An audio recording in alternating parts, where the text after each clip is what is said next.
The speaker is Krishnamurti. That noise of a motor. He is a man who cannot be placed in a simple category like philosopher or religious leader. He is, however, one of the more challenging and creative men of our time. Born in South India in 1897 and educated in England, he has followed a singular and original path of thought free of factionalism and dogma. I think it's always rather difficult to communicate. Words must be used, and each word has a certain definite meaning. But I think we should bear in mind that the word is not the thing. The word does not convey the total significance. And if we merely semantically stick to words, then I'm afraid we shall not be able to proceed much further. To communicate really, deeply, needs not only attention, but also certain quality of affection, which doesn't mean that one must not be critical or that one must accept what is said. But if one is sufficiently alert, not only intellectually, but avoiding the pitfall of words, there should also be, I think, to really communicate with another about anything, a certain quality of direct affection, certain quality of exchange, examination, with full capacity to investigate, to examine. And then only communication can take place. Perhaps then there will be a communication with each other. Because we're going to deal with so many subjects, so many problems during these talks. And we are going to go into them fairly deeply. And obviously, to understand what the speaker is saying, if you are interested, one has to have certain quality of attention in listening. Very few of us listen, because we ourselves have so many ideas, so many opinions, so many conclusions and beliefs, which actually prevent the act of listening. And that's one of the most difficult things, to listen to another. We are so ready with our own opinions, with our own conclusions. We're apt to interpret, agreeing or disagreeing, taking sides, or saying, I don't agree, and quickly brushing it aside. All that, it seems to me, prevents the act of actual listening. It's only when there is this listening, which is not merely intellectual, because any clever person can listen to a certain argument, to a certain exposition of ideas, but to listen with the mind and the heart, with total being of oneself, if there is such thing as a being of oneself, totally, requires a great deal of attention. And therefore, to attend implies not knowing one's own beliefs, concepts, conclusion, what one wants, and so on, but also putting those aside for the time being and listening. And then I think only is it possible to commune with each other. Because we have to talk over a great many things. Because life has so many problems. We're all so confused. Very few have any belief in anything or faith. There's war. There's insecurity. Great anxiety. Fear. The despair. The agony of daily existence. And the utter boredom and loneliness of it. And beyond all this, there is the problem of death and love. And we are caught in this tremendous confusion. And to understand the totality of it, not the fragment that is very clear to you and which you want to achieve, not the special conclusion which you think is right, or an opinion or a belief, but rather one should take the whole content of existence.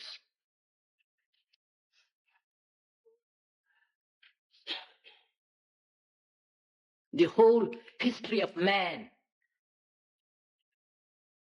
his suffering, his loneliness, his anxiety, the utter hopelessness of meaninglessness of life. And I think if we can do that, not take any particular fragment which may for the time being appeal to you or give you pleasure, but rather see the whole map, as it were, of existence. Not partially, not fragmentarily, but see the whole of it.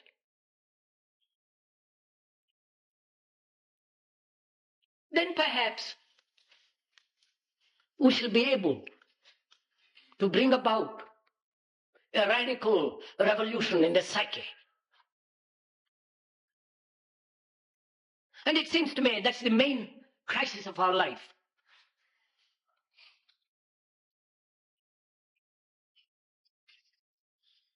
That though there are vast changes going on in the world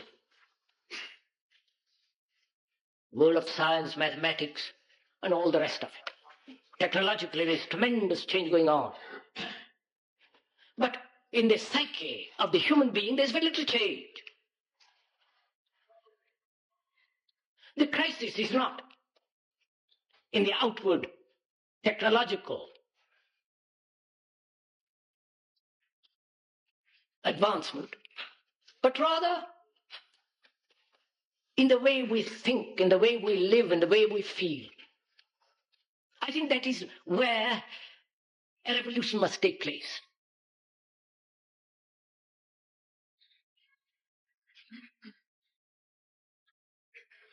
And this revolution can only be possible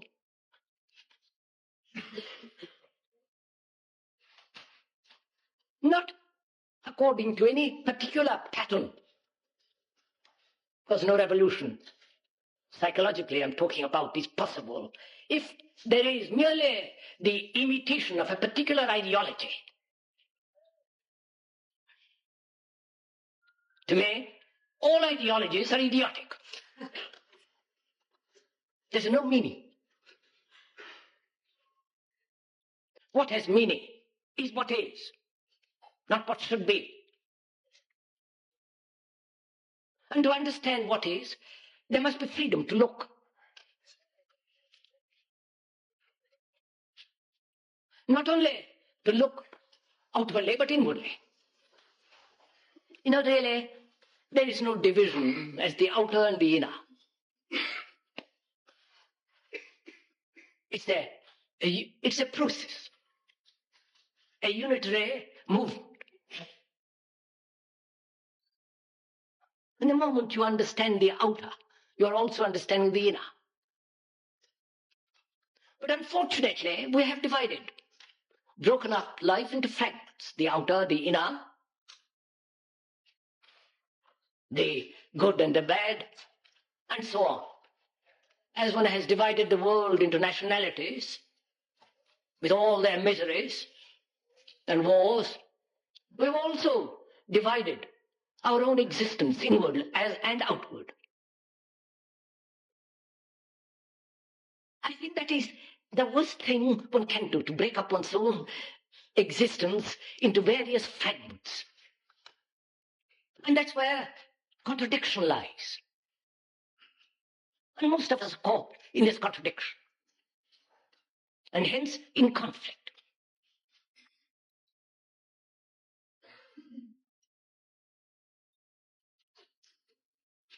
So, with all the complications, the confusions, the misery, the enormous human effort that has gone up to build a society which is getting more and more complex. And is it possible, living in this world, to be totally free of all confusion and therefore of all contradiction, and hence be free of fear?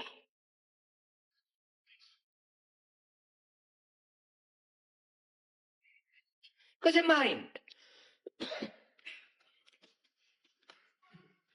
that is afraid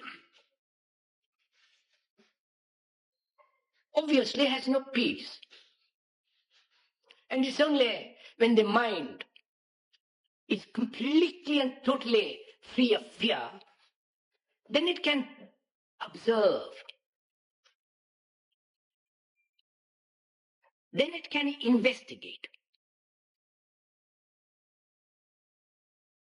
One of our major problems is violence. Not only outwardly, but inwardly. Violence is not merely physical violence, but the whole structure of the psyche is based on violence.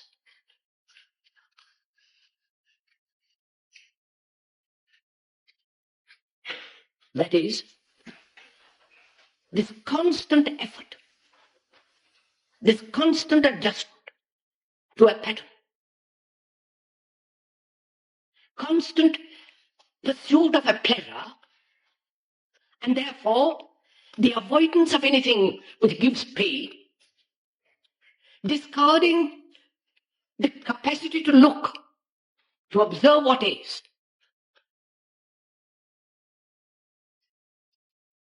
All that is part of violence. Aggression, competition, the constant comparison between what is and what should be, the imitation, surely all that is a form of violence. Because man, since historical times, has chosen war as the way of life.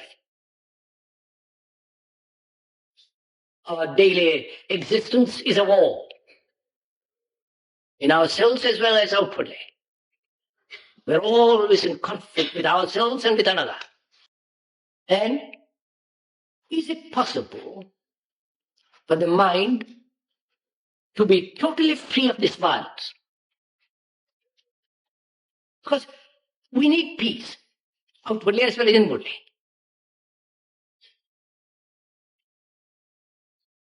And peace is not possible if there's not freedom.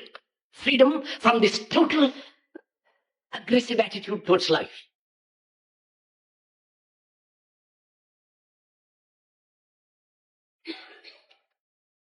So, we all know this, that there is violence, there's tremendous hate in the world,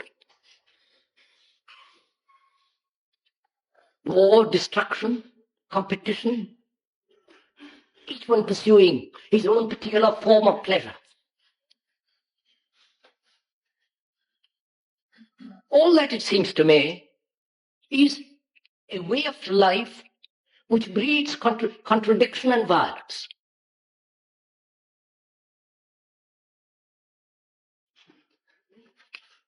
And we know this intellectually. We have thought about it.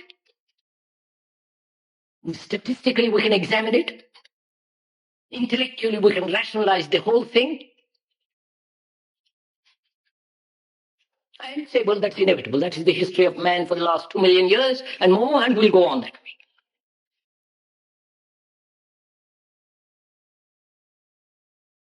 And so one asks oneself whether it is at all possible to bring about a total revolution in the psyche, in oneself, not as an individual. The individual is the local entity, the American, the Indian, the Russian. He can do very little. But we are not the local entities. We are human beings. There is no barrier as an Indian or an American, Russian, a communist, and so on. If we regard the whole process of existence as a human being, of which you and I are, if we can bring about a revolution there, not in the individual,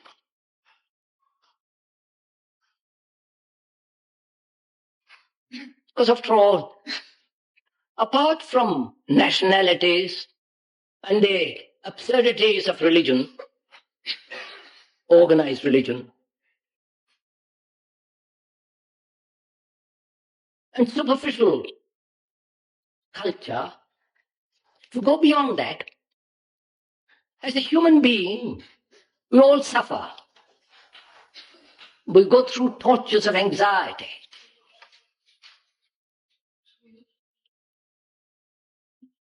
There is sorrow.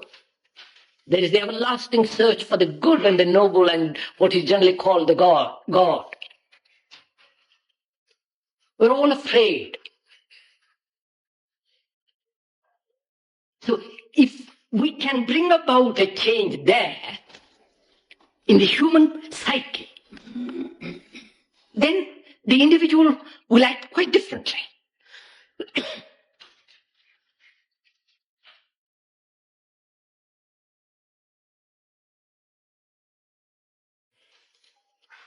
This implies that there is no division between the conscious and the unconscious. I know it is the fashion to discuss a great deal and study a great deal about the unconscious. Really, there is no such thing as the unconscious. We'll discuss all this. We'll go into all this. And is it possible for the human being to totally empty the past so that he's made new, to look at life entirely differently? See, the past, whether it is the 50 years past or 2 million years past, which we call the unconscious which is the racial residue, the tradition, the motives, the hidden pursuits, the pleasures, that which we call the unconscious, is not the unconscious. It is always in the conscious. Because there is only consciousness. You may not be aware of the total content of that consciousness. And all consciousness is limitation. And we're caught in this. We move in this consciousness from one field to another field, calling it by different names, but it's still the conscious. And this game we play as the unconscious, the conscious, the past, the future, and all that is within that field.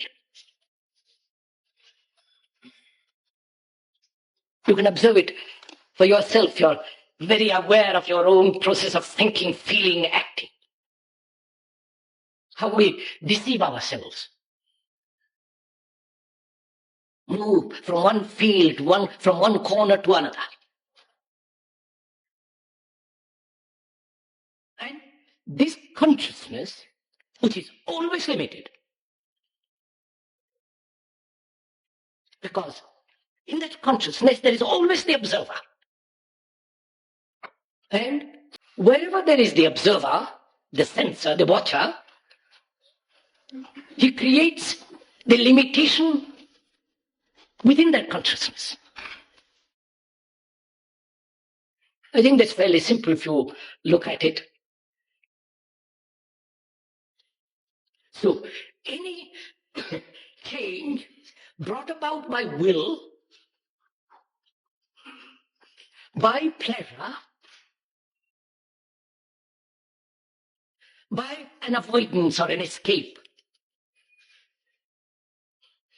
any change or revolution brought about by influence, by pressure, strain, convenience for particular pleasure is still within that limit, in that consciousness. And therefore it's always limited. And therefore it's always breeding conflict. So, if one observes this, not through books, not through psychologists and analysts and all the rest of it, but if one observes this actually, factually, as it takes place in yourself, as a human being, then the question will inevitably arise whether it is possible to be conscious where it is necessary to be conscious, going to the office and all the rest of it, and where consciousness is a limitation and therefore be free of it.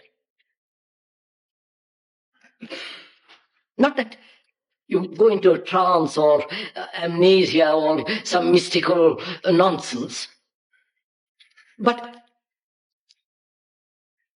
unless there is that freedom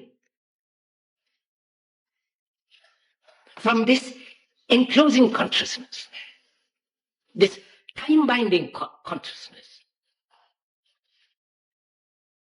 then we shall not have peace. Because peace is not dependent on politicians, on the army.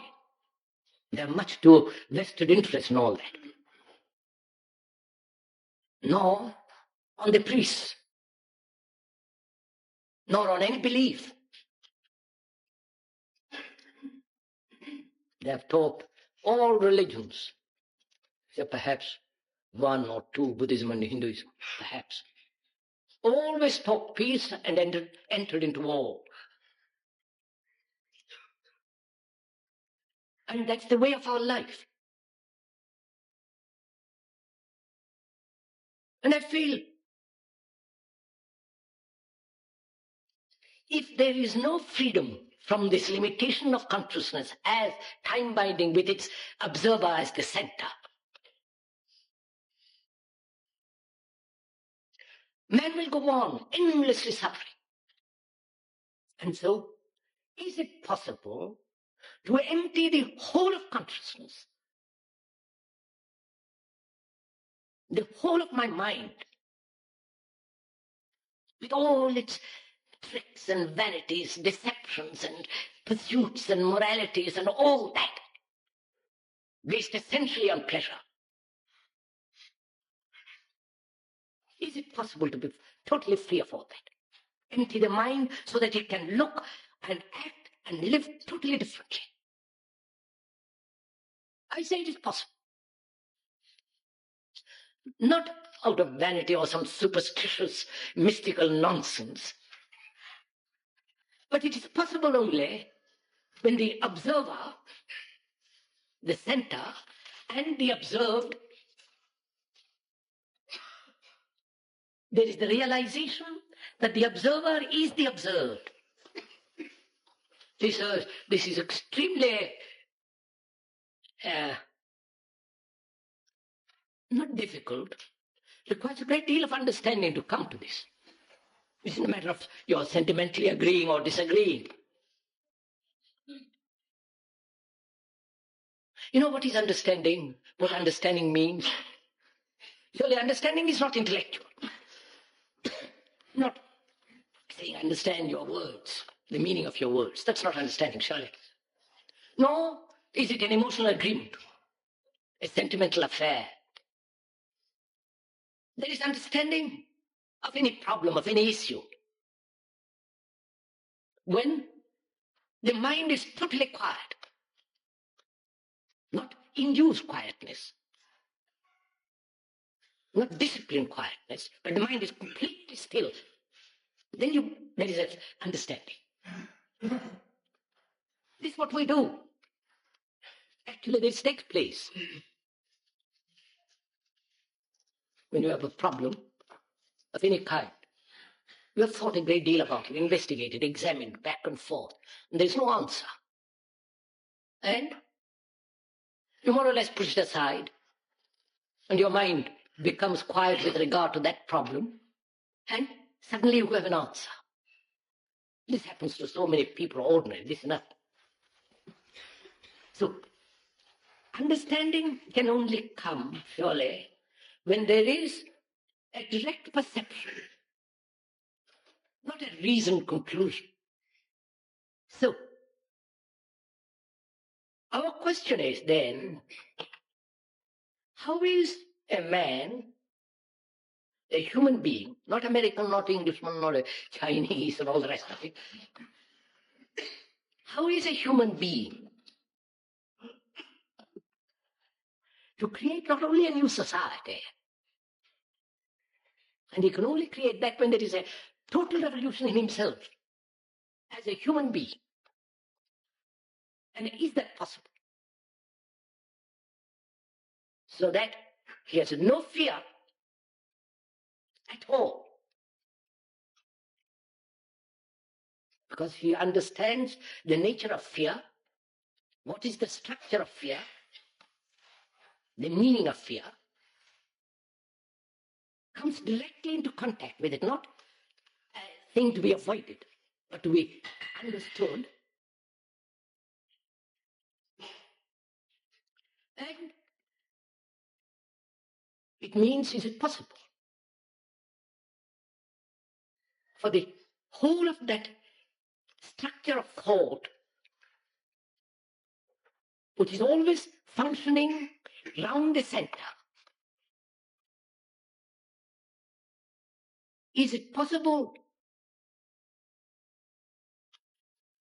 to, in understanding the whole machinery of thinking, which is the result of memory, and thought is the reaction of memory, and hence the limitation of consciousness, is it possible to totally not think, to totally function without the memory as we now function, as it now functions? I hope I'm conveying something. If not, we will go into it. You see, this brings us to a point. What is the function of idea? Idea being the prototype, the formula, the ideal, the concept. Has it any function at all?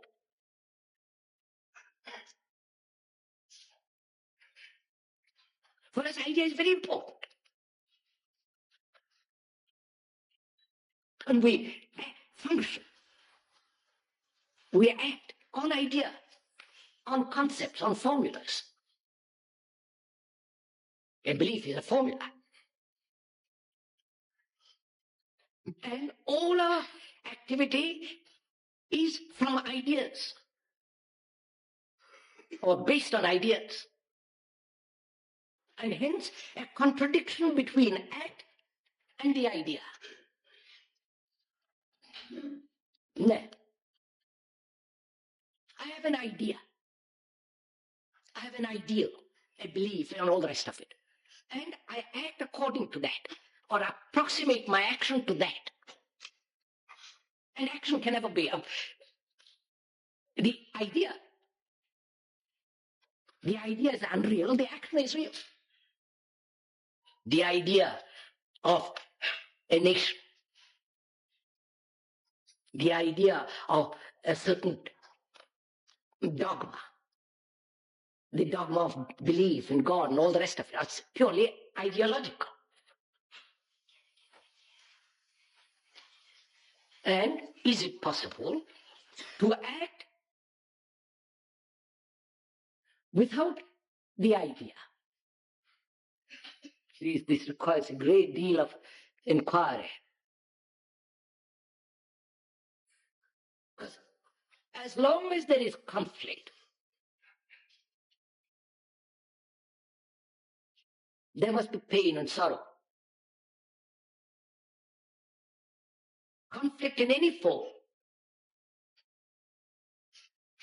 And there must be conflict as long as there is contradiction.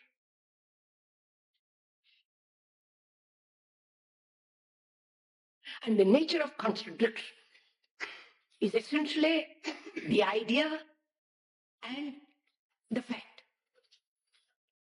The what is. So if there is no idea at all, belief, dogma, the tomorrow, which is always the ideal tomorrow, then I can look at what is. Actually. Not translated in terms of tomorrow, but see actually what is. And to understand what is, one need not have ideas. All that one has to do is to observe. So that brings us to a point, which is, what is observing? What is seeing? I wonder if we ever see, observe, or do we see with the word, with a conclusion, with a name? And therefore they become the barriers to see. If you say, well, he's an Indian from India with all his mystical ideas or romantic ideas and so on, you're actually not seeing.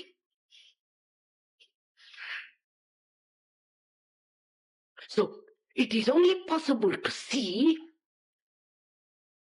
when thought doesn't function.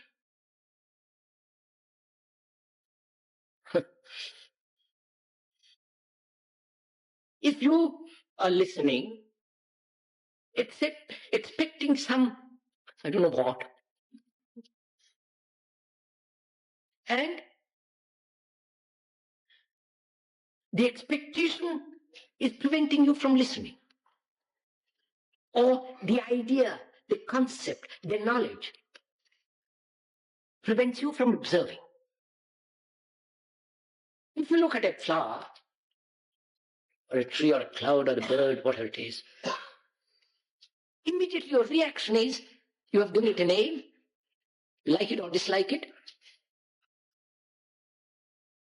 you have categorized it, put it away as a memory, and you've stopped looking. So, is it possible to look, to see, without all the mentation taking place? Mentation is always thought as an idea, as memory. And there is no direct perception. I do not know if you have not observed. If you have observed your friend or your wife or your husband looking, to look. You look at another, surely, with all the memories, misfortunes, insults, and all the rest of it, and you look, or you listen. You actually are not listening or seeing. And this process of non-observance is called relationship. Please, no, don't laugh it away.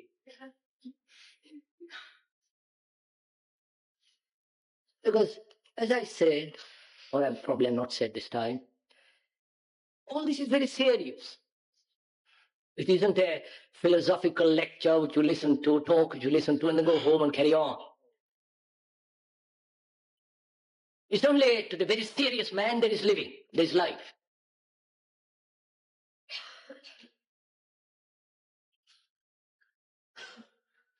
And one cannot, with all this appalling confusion, misery, just laugh it away or go to a cinema and forget all about the beastly stuff. Therefore, it requires extraordinary, earnest, attentive seriousness. And seriousness is not a reaction. All reactions are limitations. But when one observes, listens, looks,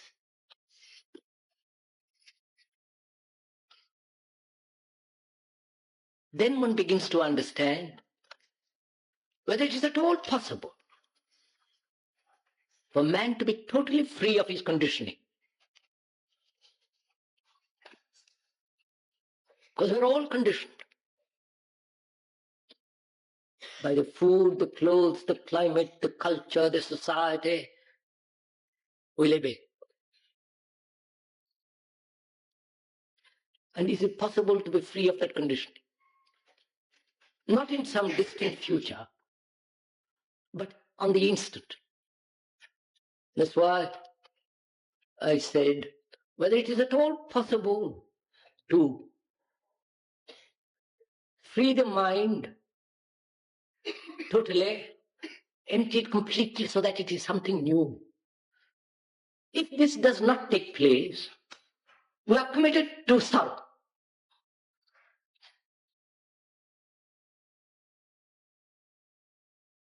We are committed to an everlasting fear. So how is it possible, and is it at all possible, to free the mind of the past totally, empty it? Though in certain fields the knowledge is essential. If I didn't know where I was going, all the technological knowledge which man has acquired through centuries, one can't forget all that. Put all that aside. But I'm talking about a psyche which has accumulated so many concepts, ideas, experiences, and caught within this consciousness with the observer as its center. Now, having put the question, what's the answer? And who is going to answer it?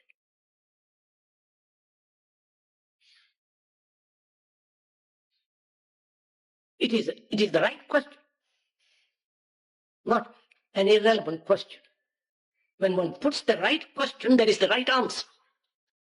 But it requires a great deal of integrity to put the right question.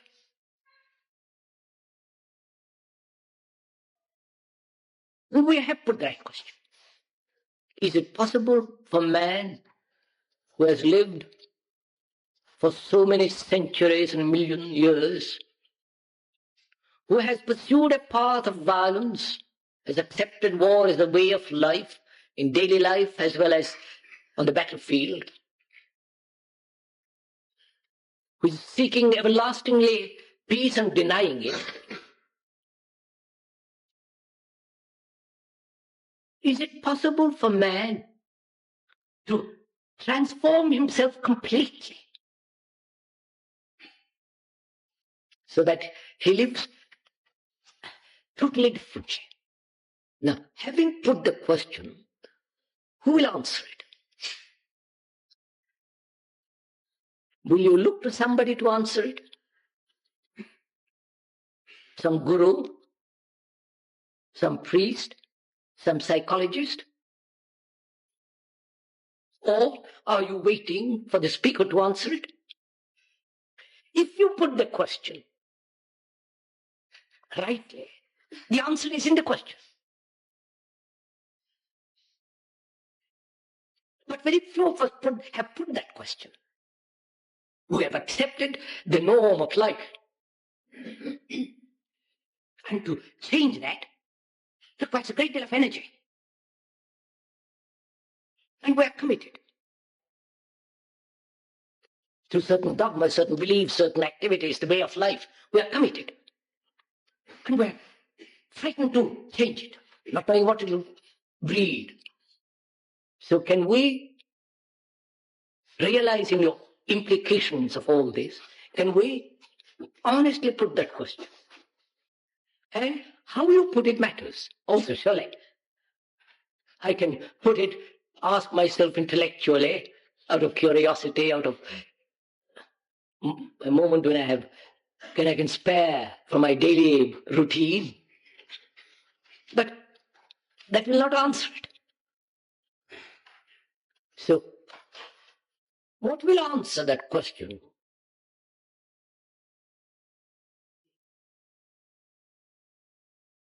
Depends on the mind,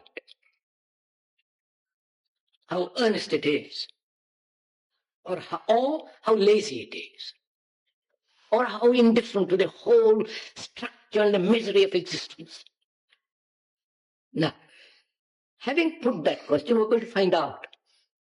We are going to talk over together during these 5 more talks that are to come, how to discover the answer for ourselves.